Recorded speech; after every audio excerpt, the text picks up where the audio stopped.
So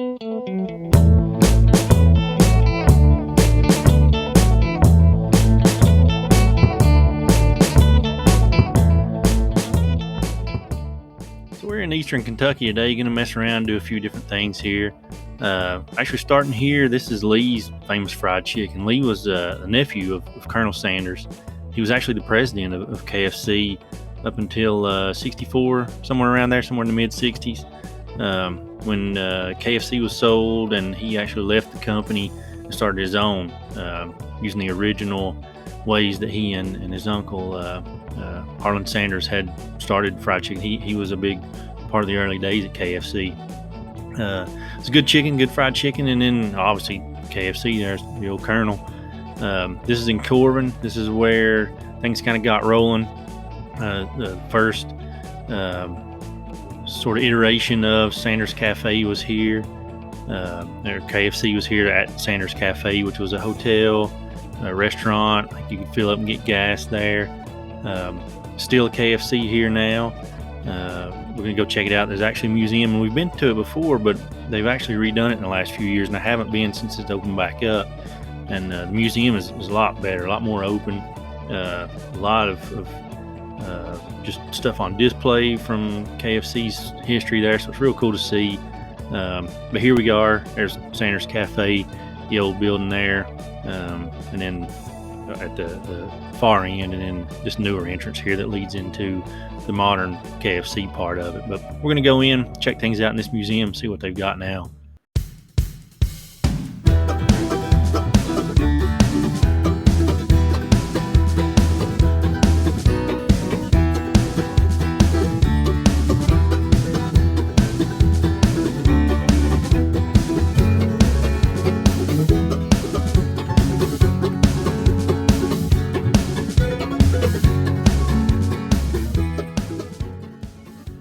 So back in the day when this was Sanders Cafe, he actually had this kind of mock hotel room set up here, so people who stopping to get some food, stopping to eat, to check out and see what the hotel rooms were like and would maybe want to stay. You kind of see here, this is the layout of the land back in the day anyway. And there's still actually a place, there was this one, and then you get kind of a view there too. And then there was one in Asheville, North Carolina. The one in Asheville, the hotel part, the building is still there. It's converted into an apartment instead of apartment buildings. There's nothing to do now with KFC, but there's people living there. And it's just some old promotions and stuff through the years, some of the different things that KFC has done.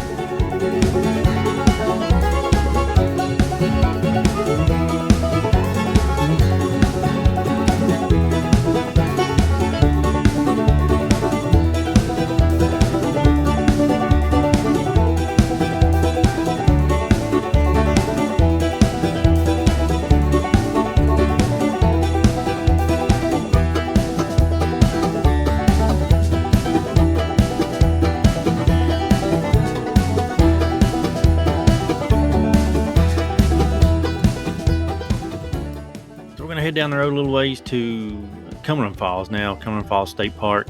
It's a real cool, impressive waterfall. Been here before too, but not as we're going to see it now. We're going to actually see it from a different angle, and man, it's just really flowing too. When we're here this time, there's been a lot of rain here recently.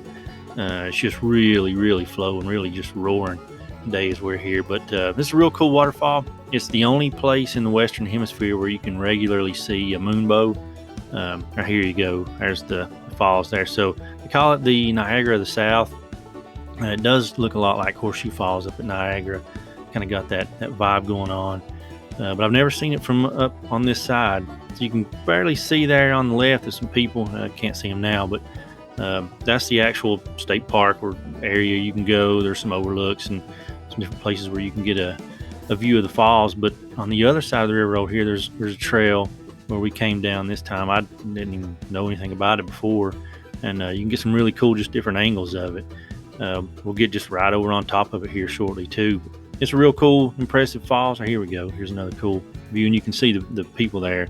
See how large the falls is by how tiny those people are there on the other side of the river. So just real cool stop here to check things out. We're actually going to head further on up the trail here in a little bit and check out an abandoned, I guess, Old West themed amusement style park. It was called Six Gun City.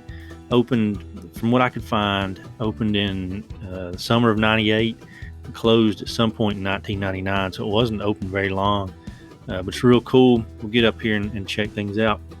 Here's the start of it. Walking into old Western town, basically is where it is. Old abandoned buildings. There was a train here at one point. It's long gone, but a lot of these buildings still stand. Some of them don't.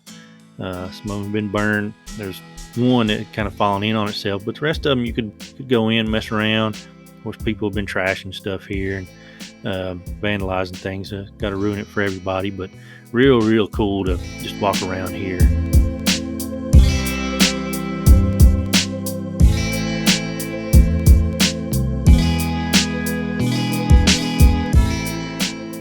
So the park here, as it's seen, even though this didn't open until the late 90s, there's a lot of history here. So originally nearby was a similar place, similar park, Tombstone Junction. And I believe that was started in the 50s and got real popular in the 70s and 80s especially. Dolly Parton played here, or played there. Loretta Lynn played there, and then that place burned, and they rebuilt this, which was a little bit smaller, still kind of the same idea. They used the same parking lot. This is just right next to the place there for where Tombstone Junction was. And I think maybe the train was the same. I think maybe at one point the train went through both areas, but all that's long gone. And then so they did shows here. They did kind of gunfights in the street sort of thing. It just didn't last long. Dollywood was, a few hours down the road, big time by then, especially by the late 90s. Dollywood was a big deal, taking all this kind of business. But this probably was cool at one point, especially in the 50s. Now it's just kind of cool to explore. Here's one of the buildings that's fallen in on itself, but the rest of them are in relatively decent shape, decent enough to walk in, walk around, other than being kind of trashed. But real cool, just way out in the middle of nowhere up here, no cell service, nothing like that, but cool to find, cool to see, cool just to walk around.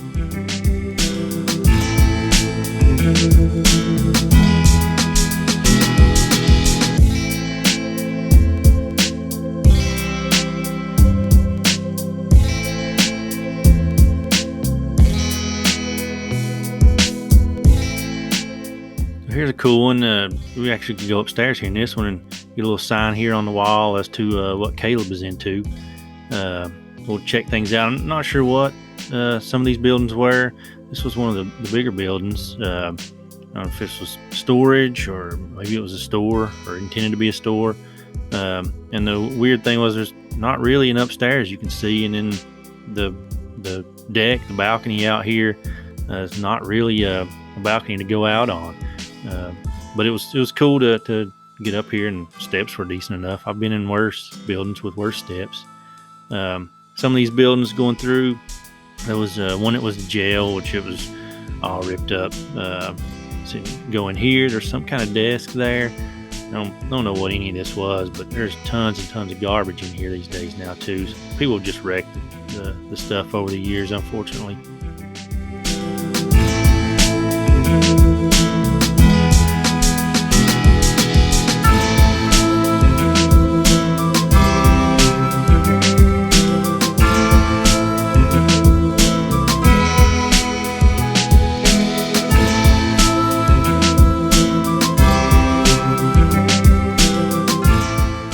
This one here was the jail, the old jail back in the day. As you can see, Big Bubba was here. I believe I've seen some pictures and video as recent as just a few years ago, and there was actually one complete cell still standing there on the right. Now there's just one set of bars you can see, but I think there was a jail cell on the left and the right originally. And come in here, they'd lock you up, do some shows. I'm sure there was a sheriff or a marshal or something in town there too back in the day.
these were, if these were some kind of slides or some kind of track for some sort of ride. I don't think they were a lot of big rides or anything here, but maybe there was some kind of smaller rides that would run down these tracks. They were just kind of laid over in the woods, sort of behind the buildings there from Six Gun City. But we're gonna head back down. This is just down below Six Gun City. You can see the falls there. So you're on the mountain just across the river there from where everybody is at the park. But that's it for this go around, this trip. We're gonna head on out of here and we'll see what else we can get into.